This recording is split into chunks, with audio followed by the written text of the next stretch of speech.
Hello friends, मैं FC Gupta आप सभी का अपने यूट्यूब चैनल में स्वागत करता हूं। आज हम लेकर आए हैं आपके लिए 24 नवंबर के करंट अफेयर्स के कुछ महत्वपूर्ण प्रश्नों को। तो चलिए हम आज अपने महत्वपूर्ण प्रश्नों को कवर करते हैं। तो पहला क्वेश्चन है हमारा, भारतीय उद्योग परिसंघ के द्वारा कनेक्ट 2021 का आयोजन कहाँ पर किया जाएगा। ये जो कनेक्ट 2021 है, यह एक कार्यक्रम है और जो भारतीय उद्योग परिसंघ है CII confederation of Indian industry, तो उसके द्वारा इसका आयोजन किया जा रहा है। कहाँ किया जा रहा है? वो किया जा रहा है चेन्नई में। कहाँ किया जा रहा है? चेन्नई में। किसके द्वारा किया जा रहा है? तो भारतीय उद्योग परिसंघ के द्वारा। कौन सा कार्यक्रम है? कनेक्ट 2021। तो आइए समझते हैं इसके विषय में कुछ जानकारी जान लेते हैं। तो भारतीय उद्योग परिसंघ confederation of Indian industry CII अपने प्रमुख कार्यक्रम कनेक्ट 2021 का आयोजन 26 से 27 नवंबर तक चेन्नई तमिलनाडु में करेगा। कनेक्ट सूचना और संचार प्रौद्योगिकी पर एक अंतर्राष्ट्रीय सम्मेलन और प्रदर्शनी है। ये जो कनेक्ट 2021 कार्यक्रम है, इसमें एक अंतर्राष्ट्रीय सम्मेलन होगा और प्रदर्शनी भी लगेगी। इसकी थीम क्या है? इसकी थीम है एक सतत गहरी प्रौद्योगिकी पारिस्थितिकी तंत्र का निर्माण करना। कनेक्ट 2021 क्या है? कनेक्ट 2021 है, जो उद्योगपति हैं वो भारत की प्रत्येक चीज़ को एक दूसरे से कनेक्ट करना चाहते हैं, इसीलिए उन्होंने इस कार्यक्रम का आयोजन किया है। इसकी थीम रखी गई है एक सतत गहरी प्रौद्योगिकी पारिस्थितिकी तंत्र का निर्माण करना।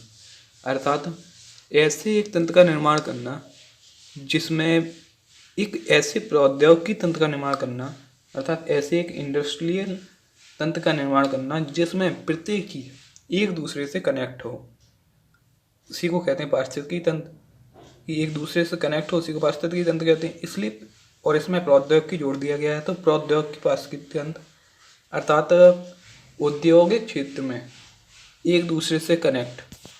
तो इसी के लिए इस कनेक्ट 2021 का आयोजन किया जा रहा है। तो आइए हम चलते हैं अपने अगले क्वेश्चन की ओर। तो अगला क्वेश्चन है हमारा, हाल ही में किस देश ने दुनिया का पहला बिटकॉइन सिटी बनाने की योजना बनाई है। हाल ही में ऐसा कौन सा देश है जिसने दुनिया का पहला बिटकॉइन सिटी बनाने की योजना बनाई है? तो वो है अल साल्वाडोर। कौन सा देश है? El Salvador. अल साल्वाडोर एक ऐसा देश है जिसने दुनिया में पहली बिटकॉइन सिटी बनाने की योजना बनाई है। तो आइए इसके विषय में कुछ जान लेते हैं महत्वपूर्ण जानकारी। तो अल साल्वाडोर के राष्ट्रपति, जो अल साल्वाडोर है जो देश है, उसके राष्ट्रपति हैं नायब बुकेले। कौन है? Nayib Bukele. उन्होंने घोषणा की है कि देश दुनिया का पहला बिटकॉइन सिटी बनाने की योजना बना रहा है। उन्होंने कहा है कि हमारा जो देश है अल साल्वाडोर, वो दुनिया का पहला बिटकॉइन सिटी बनाने की योजना बना रहा है। अल साल्वाडोर की राजधानी क्या है? तो अल साल्वाडोर की राजधानी है सैन साल्वाडोर। आप केवल इसी को याद रखना, राष्ट्रपति को याद नहीं रखना। राष्ट्रपति इतने इम्पोर्टेंट नहीं है। अल साल्वाडोर कोई बड़ा देश नहीं है, इसलिए इनके राष्ट्रपति भी इतने इम्पोर्टेंट नहीं है। तो अल साल्वाडोर की राजधानी याद रखना सैन साल्वाडोर। क्या है? San Salvador. और याद रखना है कि देश जो दुनिया का पहला बिटकॉइन सिटी बनाने की योजना बनाई जा रही है, वो किस देश में बनाई जा रही है? तो अल साल्वाडोर देश में। आइए हम आगे चलते हैं अपने अगले क्वेश्चन की ओर। अगला क्वेश्चन है हमारा, EPFO क्या है? Employee provident fund organisation. क्या है? EPFO को वार्षिक जमा का कितने प्रतिशत वैकल्पिक निवेश कोष में निवेश कर सकता है? अर्थात जो EPFO है उसका जो 89 वोट, अर्थात जो CBT central board of trustees, जो ट्रस्टी हैं उस कंपनी के, मतलब कंपनी नहीं, किसी संगठन के जो ट्रस्टी हैं, वो EPFO अर्थात कर्मचारी भविष्य निधि संगठन में से कितने प्रतिशत वैकल्पिक निवेश कर सकते हैं। अर्थात आइए हम इसे थोड़ी बाद में समझेंगे, पहले हम समझ लेते हैं कितना कर सकते हैं। तो वो किया गया है 5%। 5% निश्चित किया गया कि 5% कर सकते हैं। आइए हम समझ लेते हैं कि क्या है यह भविष्य निधि संगठन और केंद्रीय निवासी बोर्ड इनके विषय में जान लेते हैं। क्या वैकल्पिक निवेश है, इनके विषय में जानकारी कर लेते हैं। तो कर्मचारी भविष्य निधि संगठन जो EPFO है, उसके केंद्रीय न्यासी बोर्ड ने मंजूरी दे दी है कि वार्षिक जमा का 5% तक वैकल्पिक निवेश कोष में निवेश किया जा सकता है। अर्थात जो कर्मचारी भविष्य निधि संगठन है वो उसके जो ट्रस्टीज हैं उन्होंने कहा है कि आप भविष्य जो निधि संगठित की जा रही है कर्मचारियों की भविष्य निधि, उसमें से आप 5% किसी अन्य कार्य में भी निवेश कर सकते हैं, किसी अन्य जगह पर निवेश कर सकते हैं। उसी को कहा जाता है वैकल्पिक निवेश। तो किसने मंजूरी दी है? ट्रस्टीज ने, central board of trustee CBT ने। किसके ट्रस्टी हैं? वो हैं कर्मचारी भविष्य निधि संगठन या EPFO के, EPFO या कर्मचारी भविष्य निधि संगठन के। EPFO का फुल फॉर्म है एम्प्लॉइज प्रोविडेंट फंड ऑर्गेनाइजेशन। इसी के साथ हम आगे बढ़ते हैं। तो अगला क्वेश्चन है हमारा, हाल ही में किसे 2021 के लिए Tata literature life time achievement award प्रदान किया गया है? तो हाल ही में किसे 2021 के लिए Tata literature life time award प्रदान किया गया है? तो वे हैं हमारी अनीता देसाई। कौन है? अनीता देसाई। आइए इसके विषय में कुछ विशेष जानकारी जान लेते हैं। तो हमारा है भारतीय कवि आदिल जूसावाला को 2021 के लिए कवि पुरस्कार से सम्मानित किया गया है। कवि पुरस्कार से किसे सम्मानित किया गया है? भारतीय कवि आदिल जूसावाला को। और टाटा लिटरेचर लाइव का 12वां संस्करण मुंबई लिट फेस्ट का आयोजन 18 नवंबर से 21 नवंबर 2021 तक किया गया था। सॉरी, इसमें ये गलत एडिट हो गया है, ये गलत है। इसकी जगह पर दूसरा आना था, इसकी जगह पर था कि हाल अनीता देसाई जी को आना था, और आना था कि लाइफ टाइम अचीवमेंट अवार्ड का। इसमें आ गया भारतीय कवि अवार्ड का, कवि पुरस्कार का। सॉरी, इसमें गलत एडिट हो गया है। इसके बाद आता है हमारा SBI इकोरैप रिपोर्ट में वित्त वर्ष 2022 के लिए भारत के GDP कितने प्रतिशत रहने का अनुमान लगाया है। जो SBI इकोरैप है उसने अपनी रिपोर्ट में भारत की जो वित्त वर्ष 2022 चल रहा है उसमें भारत की GDP कितने प्रतिशत रहने का अनुमान लगाया है। तो उसमें अनुमान लगाया गया है 9.3 से 9.6 का। कितना लगाया गया है? 9.3 से 9.6% का। पहले इसका अनुमान कुछ कम लगाया गया था। पहले लगाया गया था 8.5 से 9% तक, 8.5% से 9% तक, लेकिन अब इसे बढ़ा दिया गया है। क्यों बढ़ा दिया गया है? क्योंकि भारत में कोविड के मामले हैं उनकी संख्या में गिरावट आ रही है, इसलिए इसके अनुमान को बढ़ा दिया गया है GDP के। तो भारतीय स्टेट बैंक SBI के अर्थशास्त्रियों ने अपनी शोध रिपोर्ट इकोरैप में वित्त वर्ष 2022 के लिए भारत के GDP विकास अनुमान को 9.3 से 9.6% की सीमा तक संशोधित किया है। पहले यह 8.5 से 9% के दायरे में अनुमानित था। ऊपर की ओर संशोधन का कारण कोविड मामलों की संख्या में गिरावट है। आइए हम आगे बढ़ते हैं अपने अगले क्वेश्चन की ओर। तो अगला क्वेश्चन है हमारा, किस देश के संगीतकारों ने दुनिया का सबसे बड़ा ऑर्केस्ट्रा रिकॉर्ड बनाया है। तो किस देश के संगीतकारों ने बनाया है? वेनेजुएला देश के संगीतकारों ने दुनिया का सबसे बड़ा ऑर्केस्ट्रा रिकॉर्ड बनाया है। तो आइए इसके विषय में कुछ और जानकारी जान लेते हैं। तो जैसे कि वेनेजुएला ने सबसे बड़े ऑर्केस्ट्रा के लिए एक नया गिनीज वर्ल्ड रिकॉर्ड बनाया है, जिसमें 8,573 संगीतकारों ने 8,573 संगीतकारों ने 5 मिनट से अधिक समय तक एक साथ एक सुर में वादक यंत्र बजाए। यही रिकॉर्ड बनाया है। वेनेजुएला के सबसे बड़े ऑर्केस्ट्रा के लिए एक नया गिनीज वर्ल्ड रिकॉर्ड बनाया गया है। इस रिकॉर्ड में देश के युवा और बच्चों के ऑर्केस्ट्रा की राष्ट्रीय प्रणाली द्वारा स्थापित किया गया था। इस रिकॉर्ड को देश के युवा और बच्चों के ऑर्केस्ट्रा की प्रणाली द्वारा राष्ट्रीय प्रणाली द्वारा स्थापित किया गया था, जिसे एल सिस्टीमा के नाम से भी जाना जाता है। तो किस देश के बाद जो कलाकार हैं उन्होंने बनाया है वेनेजुएला के वेनेजुएला के। वेनेजुएला की राजधानी क्या है? काराकस। वेनेजुएला की मुद्रा वेनेजुएला बोलीवर और वेनेजुएला के राष्ट्रपति निकोलस मादुरो। इन्हें आपको याद रखने की जरूरत नहीं है, आप केवल इतना याद रखिए कि वेनेजुएला की राजधानी क्या है और वेनेजुएला की मुद्रा क्या है। तो वेनेजुएला की मुद्रा है वेनेजुएला बोलीवर और वेनेजुएला की राजधानी है कराकास। इसी तरह हम आगे अपने क्वेश्चन की ओर बढ़ते हैं। तो अगला क्वेश्चन है हमारा, किस राज्य को देश में सर्वश्रेष्ठ समुद्री राज्य का नाम दिया गया है? वह कौन सा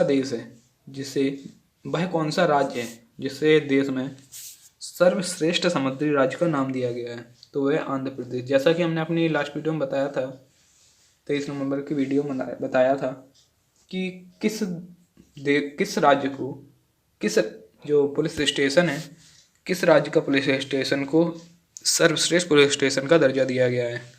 तो वो दिया गया था आंध्र प्रदेश को। इसी के आधार पर किस राज्य को देश में सर्वश्रेष्ठ समुद्री राज्य का नाम दिया गया है? तो वो भी है आंध्र प्रदेश। आइए इसके विषय में कुछ और जान लेते हैं। और ये जो सर्वश्रेष्ठ समुद्री राज्य का दर्जा दिया जाता है वो मत्स्य विभाग द्वारा दिया जाता है। तो मत्स्य विभाग द्वारा आंध्र प्रदेश को देश का सर्वश्रेष्ठ समुद्री राज्य का दर्जा दिया गया है। मत्स्य पालन, पशुपालन और डेयरी मंत्रालय के तहत मत्स्य पालन, पशुपालन और डेयरी मंत्रालय के तहत मत्स्य विभाग ने विश्व मत्स्य दिवस, जो कि हमने आपको बताया था 21 तारीख को मनाया जाता है, 21 नवंबर। विश्व मत्स्य दिवस 21 नवंबर को मनाया जाता है। पहले 2015 में मनाया गया था। सबसे पहले के अवसर पर 21 नवंबर 2021 को देश में उनकी उपलब्धियों और विकास में उनके योगदान को पहचानने के लिए 2021-22 के लिए सर्वश्रेष्ठ प्रदर्शन करने वाले राज्यों को सम्मानित किया गया। इसमें केवल आंध्र प्रदेश ही शामिल नहीं है, और भी राज्य शामिल हैं। तो आइए उन्हें हम देख लेते हैं एक बार, कौन कौन से राज्य हैं। शीर्ष राज्य है जो सबसे ऊपर राज्य है, तो सबसे ऊपर समुद्री राज्य कौन सा है? आंध्र प्रदेश। सबसे ऊपर अंतर्देशीय राज्य, मतलब जिसके राज्य की सीमा समुद्र से टच नहीं होती हो या किसी अन्य देश से टच ना हो, अर्थात जो आंतरिक हो। तो अंतर्देशीय राज्य, सर्वश्रेष्ठ अंतर्देशीय राज्य है तेलंगाना। और सर्वश्रेष्ठ पहाड़ी और उत्तर पूर्वी राज्य है त्रिपुरा। शीर्ष जिले कौन से हैं? तो सर्वश्रेष्ठ समुद्री जिला है उड़ीसा में बालासुर। और सर्वश्रेष्ठ अंतर्देशीय जिला है मध्य प्रदेश में बालाघाट। और सर्वश्रेष्ठ पहाड़ी अर्थात वेस्ट हिली अर्थात पहाड़ी और एनी अर्थात नॉर्थ ईस्ट उत्तर पूर्व। तो सर्वश्रेष्ठ पहाड़ी और उत्तर पूर्व जिला है असम में बंगाई गांव। तो आइए हम अगले क्वेश्चन की ओर चलते हैं अपने।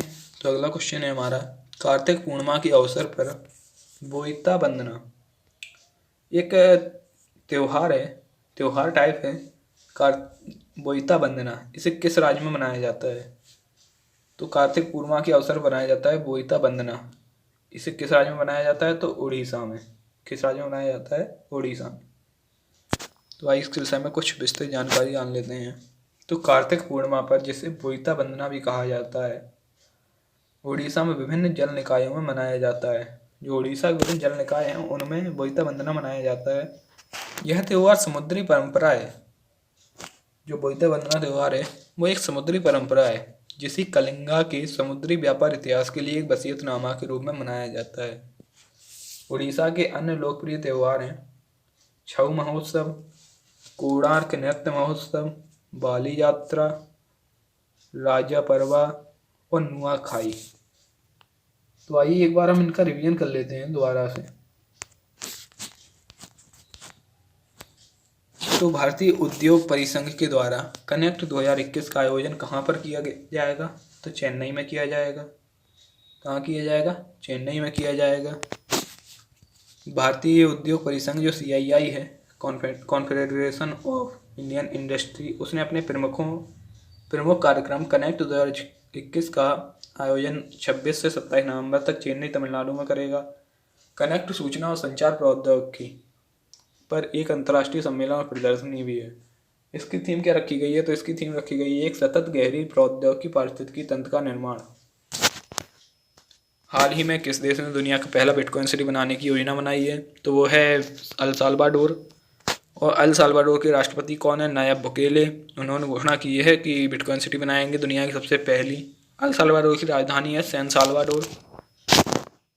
अगला क्वेश्चन है हमारा EPFO यानी एम्प्लॉय प्रोविडेंट फंड ऑर्गेनाइजेशन या कर्मचारी भविष्य निधि संगठन।